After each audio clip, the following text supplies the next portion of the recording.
আগে খাই ওই আল্লাহ খিতাইতে। আসসালামু আলাইকুম, আমি মনি, আমার পুচুদের মা। আর এই হচ্ছে আমার বাড়ির ভেতরের যে প্লটের অংশ বা উঠোনও বলা চলে। আর ওই যে দুইটা টিনের দেওয়ালের মাঝে যেটা, সেটা আমাদের পারিবারিক রাস্তা। যেহেতু জায়গাটা অনেকটাই লম্বা, এজন্যই হচ্ছে তারা 4 ভাই মিলে মাঝে একটা রাস্তা দিছে, যেন এই পাশে একটা প্লট হয়, ও পাশে একটা প্লট। এই সবগুলা গাছ লাগাইলে তুমি? দাও আমি একটু ভিডিও করি। আমি ভিতরে তারি। আচ্ছা, গাছগুলো কে লাগাইছে মা? আমি। তুমি লাগাইছো? হ্যাঁ। কার জন্য গাছ লাগাইলা? আপুর জন্য, আর তোমার জন্য, আর মুয়াসের জন্য, আর তোমার জন্য, আর আমার জন্য। আচ্ছা, তা আব্বুকে কি জানি বলবা গাছ লাগায় কি করছো? সারপ্রাইজ দেখাবো আপুকে। আব্বুকে সারপ্রাইজ দেখাবা? হ্যাঁ। সারপ্রাইজ কোত্থেকে শিখছো তুমি? আগে খাই ওই আল্লাহ খিতাইতে। আল্লাহ শিখাইছে?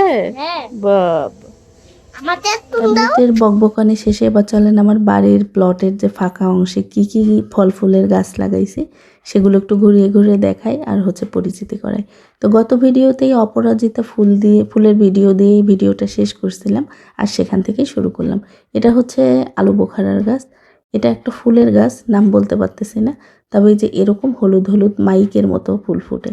তো তারপরে আছে হচ্ছে আমার হলুদ কালারের একটা রঙ্গন ফুল, আর এই যে লম্বাটা হচ্ছে লাল কালারের রঙ্গন। আর এটা হচ্ছে লোকাট, একটা বিদেশি ফল। তারপরে আছে স্পাইডার প্ল্যান্ট, একটা পাতাবাহার। এটাতেও একটা সাদা খুব সুগন্ধিযুক্ত ফুল ফুটে, আমি নাম বলতে পারছি না এখন। আর এটা হচ্ছে আমার সবেদার গাছ, অনেকগুলো ফুল আসছে, ফল হবে ইনশাল্লাহ। এই যে আমার নখের ওপরেই, জানি না ফোকাস করলো কিনা। আর এখানে 5-6 জাতের 5-6 কালারের জবা আছে। তো প্রতিদিনই কিছু না কিছু ফুল ফুটে, তো আমি সবগুলো একসাথে বেঁধে রেখে দিছি। আর এটা হচ্ছে 12 মাসি একটা বিদেশি পিঙ্ক কাঁঠাল। আর এটা হচ্ছে আমার মিষ্টি জলপাইয়ের গাছ। তো অনেক বড় হয়েছে গাছটা, আর অনেক ফুল আসছে। আর এখানে ওই যে 2টা জবার গাছ আছে, আর এটা হচ্ছে সুইট লেমন। আর সুইট লেমনের মধ্যে আছে দেখেন কাটা মুকুট, আরও 2-3টা ক্যাকটাস আছে ওখানে। আর এই যে ফুল ফুটছে এটা হচ্ছে গোলাপজাম বলে। তো অনেকগুলোই ফুল ফুটছে, ফলও ধরবে ইনশাল্লাহ। আর এটা তো লেমন গ্রাস। আর এটা হচ্ছে ভিয়েতনামের একটা হলুদ নারকেল। আর এখানে যে কত ধরনের পাতাবাহার আর ফুলের গাছ আছে অসংখ্য, সব দেখাতে গেলে 8-10 মিনিট হয়ে যাবে। আর এই যে আমার নতুন ফল আসছে, এটা হচ্ছে জাবটিকাবা। তো নার্সারিওয়ালা বলছিল যে মিনিমাম 3 বছরের আগে ফল আসবে না। আলহামদুলিল্লাহ 1.5 বছরের আগেই আমার হচ্ছে ফুল ফল চলে আসছে। আর এই ফলগুলো সব স্কিনে হয়। তো যাই হোক, তারপরে আছে হচ্ছে এটা একটা বেদানা। আর এটা হচ্ছে আমার মিরাক্কেল বেরি, অ্যাভাকাডো। তারপরে আছে নতুন একটা চেরি, মিষ্টি চেরি।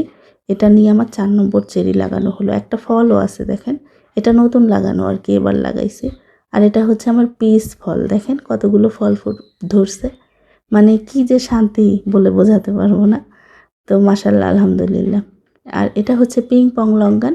তারপরে আছে হচ্ছে রুবি লঙ্গান। এই গাছগুলো সবই আমার ছিল, সেগুলো সব মারা গেছে, মানে 20,000 টাকার মতো আমার চারাই মারা গেছে। তো নতুন আবার এনে এবার লাগাইছে, এখন জানি না আল্লাহ কি করবে। তো তারপরে চলেন হচ্ছে কিছু ফুলের গাছ দেখাই। আমি একটা বেলির ডাল পুঁতে রাখছিলাম, চারা না। তো সেই চারা ডালটা বেচে দেখেন একটা ফুলের কলিও আসছে, আলহামদুলিল্লাহ। তো আমি আসলে দেখছি অনেক গাছ যেগুলোর ডাল পুঁতে রাখলে বেঁচে যায়। আর এটা হচ্ছে বিদেশি একটা ফল, ডুরিয়ানের গাছ। আর এটা হচ্ছে কলাবতী ফুল, ভেরিগেটেড কলাবতী। পাতাটা দেখছেন কি সুন্দর। আর এটা হচ্ছে রামবুটানের গাছ। তারপরে এটা হচ্ছে আরেকটা কলাবতী, লাল কালারের ফুল হয়। আর এটা হচ্ছে হরিমন 99, একটা আপেলের গাছ। তারপরে এখানে যে আছে কি জানি ফণিমনসা বলে। আর এই তো হচ্ছে আমার এখানে 2টা চেরির গাছ একই সাথে লাগানো। সারা বছরই ফুল ফল থাকে মাশাল্লাহ। খেতে খুব বেশি ভালো না হলেও দেখতে যে এত সুন্দর, টক মিষ্টি হয় আর কি। আর এটা হচ্ছে পাকিস্তানি একটা বেদানা। এই যে এই গাছেও অনেকগুলো ফুল আসছে, জানি না ফল টিকবে কিনা। আর এটা তো আমার সাদা অপরাজিতা আগে দেখাইছে। আর এটা হচ্ছে পার্সিমন, আমার খুবই শখের একটা গাছ। এই গাছটাও গতবারে মারা গেছে, নতুন এনে লাগানো হয়েছে। আর এসব গাছের মধ্যে যে কত ধরনের পাতাবাহার আর ফুলের গাছ আছে সেগুলো দেখানো সম্ভব না, দেখালে 8-10 মিনিট হয়ে যাবে। তো এই জন্যই একটু শর্টকাটেই দেখালাম। আর এই হচ্ছে আমার পুরো বাড়ির লুক।